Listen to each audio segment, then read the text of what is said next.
All right, welcome back to Top 10 right now. Here's what the Shredder has wrought to this point.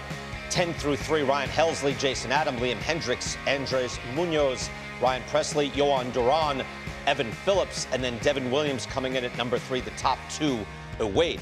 But first, we bring in, as we do each and every year, the Sabermetrics Super Panel. Sarah Langs, Mike Petriello, Vince Gennaro. Great having you guys back on the show. Sarah, this is always the wild card, isn't it? This position, the most volatile, different names come up, kind of the most difficult. It really is. I mean, it's such a hodgepodge. And the thing I love about relievers is you can pick a guy who has one pitch that you love, and you can stake an entire argument on that pitcher. Maybe it's Andres Munoz, whoever it may be. We'll get to some of those names.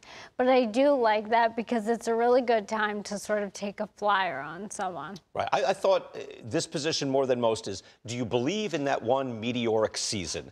And you do, Mike Petriello.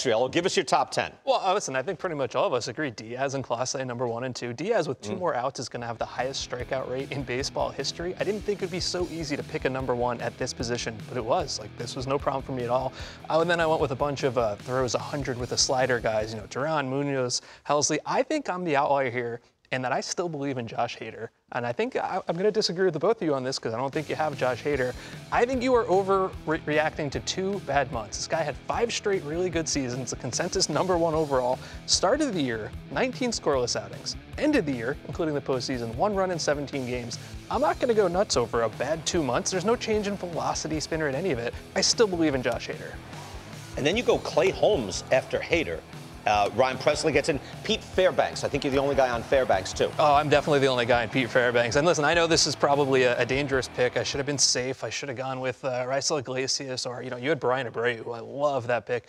Pete Fairbanks had such a wildly good year last year. The only issue for him is health, and I know that's a big issue for him. You look at his numbers, you look at his StatCast numbers, average is 99 with a slider that drops 10 inches more than average. The stuff there is monumental, and I didn't want to miss the train if he has that one big healthy year. Yeah, I'm looking for him to have any innings. That's the thing. Sure, it's like, and totally. there's other, right, and I like, you say it like I could play it safe like Iglesias. I like safe. Relief pitching, go to a bullpen. I like being safe. I'm stunned you guys don't have Josh Hader. See, I'm with you. Like, Hader's got to go somewhere. He didn't fit for you.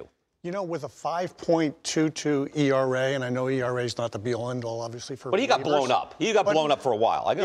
Yeah, you know, even his expected ERA was only 1.5 points less than that. I just couldn't see it this year. You know, do I expect him to regain his form and get back next year? Hopefully he will. But there were so many good young arms out there that, like, you know, Munoz, who I've got at number 3, is essentially a version of Diaz. Just doesn't quite get as many chases as he does. I have Alvarado from the Phillies at number 10, who is a big swing and miss guy, you know, in the top 2 left-hand reliever velocities in all of baseball, and I just love the guy.